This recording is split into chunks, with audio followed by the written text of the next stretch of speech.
We live in an urban neighborhood, so it's so many liquor stores and just community stores that sell junk food, which is not very healthy.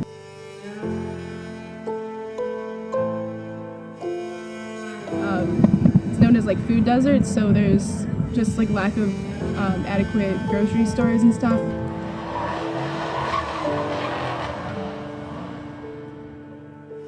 There were times where we just go to the corner store and we pick out like the cheapest junk food that was possible because it could fill our bellies. You know, like my mother worked 3 jobs, and so we had to just get what we could get with the amount of money that she would bring in.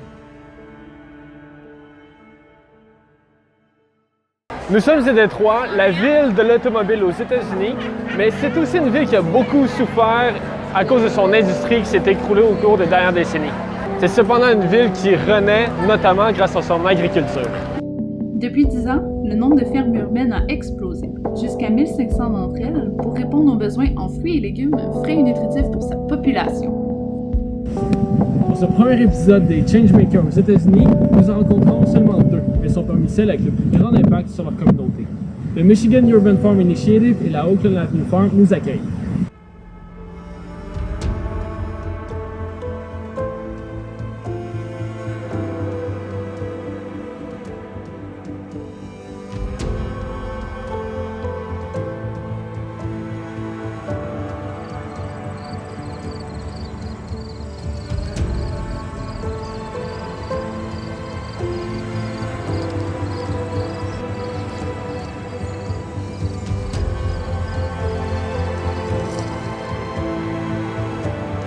My name is Blunt, and this is the Michigan Urban Farming Initiative. A little bit about myself, I am a Detroit native. I care about providing people with healthy and fresh food because, especially in Detroit, because I am from Detroit and I grew up facing this issue, not really having fresh or nutritious foods to eat. There were times where we just go to the corner store and we pick out like the cheapest junk food that was possible because it could fill our bellies. You know, like my mother worked 3 jobs, and so we had to just get what we could get with the amount of money that she would bring in. And so it like just knowing that I wasn't able to get these foods and that it was something that I could help change in my city, that is the biggest reason why I do this. And I think it's just so important to have someone from this city doing things like this because we can be role models for people in the community. They can see that people like us can go out there and they can make a change in their communities and give back and just help their communities thrive. And so that's what I'm hoping that I'm doing here. I get the feeling that a lot of people are very happy with me being here and the work that I've done so far. And so that's why I continue to stay, and that is why I want to keep producing the amount that we've given out thus far.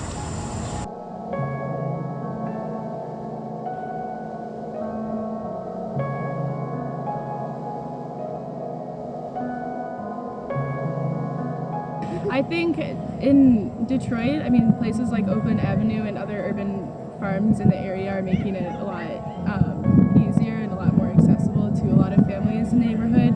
One of like the big barriers that exists and keeps people from having nutritious food is it's known as like food deserts. So there's just like lack of adequate grocery stores and stuff. During like the decline of Detroit and during like the recession, a lot of large grocery chains. Yeah, a lot of them kind of like left, and so people are left with relying on like corner stores and gas stations and stuff for like their primary produce. But there are a lot of like really great things that are happening in Detroit to make food more accessible for people that have been struggling to access healthy food. So, welcome again to the Oakland Avenue Urban Farm. I'm so grateful for our team. Shout out team! Most of them are young people who spend their summers here learning about food production and just giving back to the community. So these kids do a great job here. And then we thank our volunteers who are traveling, who are here to work and learn. So we appreciate you doing just that, working and learning. Le 8 août dernier, nous sommes allés faire du bénévolat chez Oakland Avenue Urban Farm. Lors de notre passage, on a eu la chance d'avoir une petite formation sur la construction d'un bac de compostage par l'organisme Détroit. Détroit, c'est quoi? C'est un organisme qui récupère les déchets organiques dans la ville de Détroit pour en faire du compost de haute qualité pour les jardins locaux et les fermes. Une super expérience qui nous a donné la chance de s'immiscer dans leur communauté.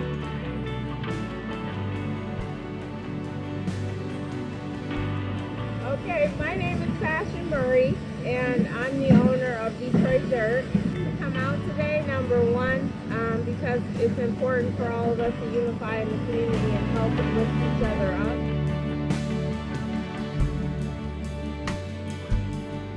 The strategies that we work with here are like teaching our young people, wanting them to know where the food comes from, wanting to be involved in growing different types of foods and eating different types of foods. We teach them about food safety. We give them a food safety class where they get their food safety class, their food safety card, saying that they have gone through the food safety training, and that helps them with future employment at maybe fast food or restaurants. But what it also does is the information that they learn here, they take it home. Mm-hmm. I've had kids tell me that they've made their mother aware of cross-contamination, things like that in the kitchen, you know. These kids are brilliant. Uh-huh. And that's the best time to learn at Exactly. this age, yeah. These kids are brilliant. And they go home and then they teach their parents what they learn. So that's one strategy. The other strategy is we're employing people in the neighborhood. So our people are learning skills, basic skills, coming to work. Same thing we teach the kids. Come to work, follow instruction, work in teams. We're teaching them about growing food. We're also teaching them basic maintenance skills. Today, you saw them learn how to build a compost bin. They're also repairing some of our raised beds, using hand tools, electronic hand tools, things like that.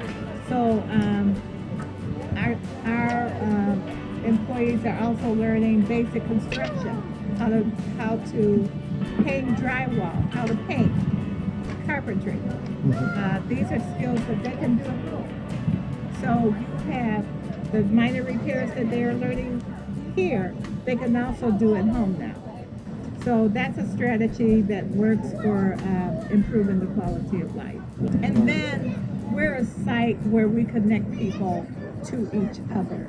So everybody's welcome here. Doesn't matter who you are, where you come from. If you're coming into our space, you're welcome. And you're welcome to engage with the people who are here and who live here. And we do that intentionally because we think that makes for a better community.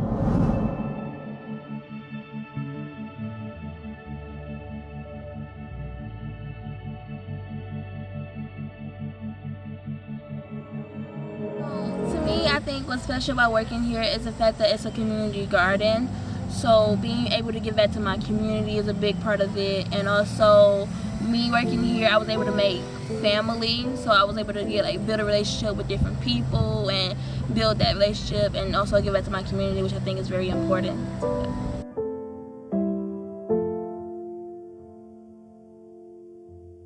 I think the change for us that I have seen is reconnecting people to the food. See, it's different when you can walk down your street and you see tomatoes growing, or you see kale or collards growing. That's different than going into the supermarket looking at kale or collards, not knowing where they came from, and not knowing how they were grown. So people can come down here and they see our food and they stop and they'll ask us questions about, like, when are they going to be ready? Are you using any chemicals? You know. So that, and then we hear stories where people will say, my grandmother used to always have greens in her backyard. It's always in the past. You know, Yeah. traditional way, right? Yeah. That's the relationship that we see growing. And so we want people to get back to that. Because this thing about food insecurity, if we could get more people growing food and learning how to store it for the future use, that's one strategy to deal with food insecurity. And it would help people in terms of managing their budget, because they would not have to worry about buying food, vegetables, and things like that, because they have it in the freezer. Now, does it get rid of the systemic issues? It does not. Because one of the problems with that I have learned is we can teach people to grow food, we can even teach people to store the food, but if they got to move because they haven't paid their rent, a lot of times the food that they put up goes to waste. So it's important to have fresh fruits and vegetables in our community, and just fresh foods in general, because we live in an urban neighborhood. So it's so many liquor stores and just community stores that sell junk food, which is not very healthy, especially for the young ones that are growing up. They need to know that, you know, vegetables and fruits are good, and you know, it can really help. It helps out the community because it just shows them that there's other ways, you know, to, you know, eating and better eating habits. And it's also like an educational way for the youth. So yeah, that's the reason why it's good.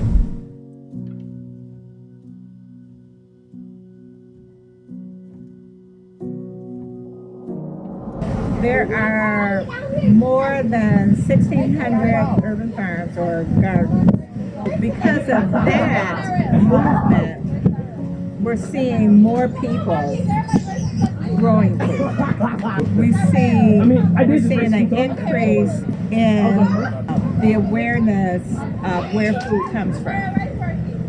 And it's primarily because of the young children and their involvement in agricultural work around the city, working in farms and gardens throughout the city, and then going home and saying to their parents, I want to eat broccoli for dinner.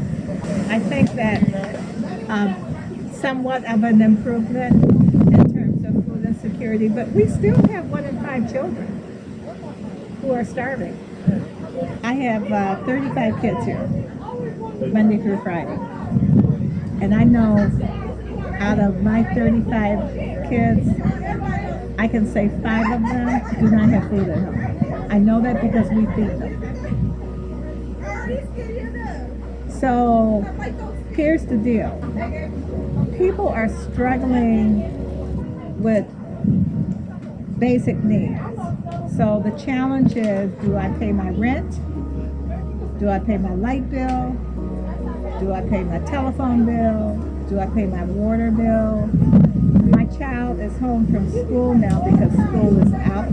I can't keep food in the house because my child is home from school now, so they're eating. That's the systemic problem that we're dealing with. It's the fact that people are trying to balance their basic needs. Food becomes lesser of the priority because you need a roof over your head. So in terms of that, I think we are still a long way away from the solution.